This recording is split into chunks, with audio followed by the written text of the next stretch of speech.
The fight against the insurgency in the Sahel starts here, a UN-funded de-radicalization program in a suburb of Nouakchott.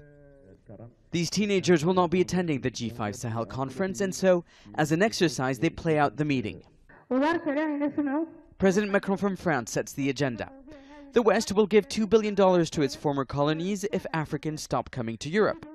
The Chadian leader agrees, always happy to send its troops to war as long as France keeps him in power. Mali stays silent on the insurgency in the north, and others, Burkina, Niger and Mauritania, are happy to use the money to fight terrorism to buy more SUVs for bigger presidential motorcades. The G5 Sahel, for these youngsters, is a tragic comedy with an absence of the voices of ordinary people.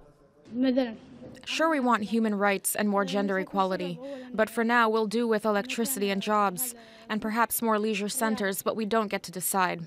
What started as a temporary French deployment in Mali to stop armed groups entering Bamako in 2012 has turned into a counterinsurgency operation involving UN peacekeepers and the armed forces of 5 nations across a stretch of land as big as the United States. 6 years on, intense military operations may be preventing the insurgency from spreading, but it's failing to bring peace and stability to the Sahel.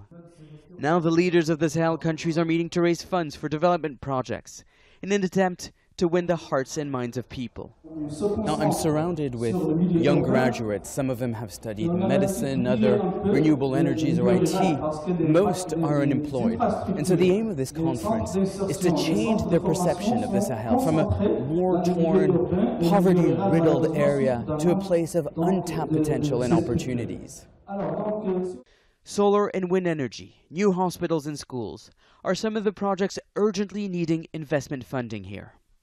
We really hope that the international community will respond positively, because the scenarios out there are very clear. More migration, more irregular migration, more people dying in the Sahara or drowning in the Mediterranean, more insecurity. Once again, donor countries will make pledges, but in the past few have kept them. It is these empty promises that many believe lure young people to join rebel groups. What they say they want most is just to be heard. Nicolas, Haque, Al Jazeera, Nouakchott.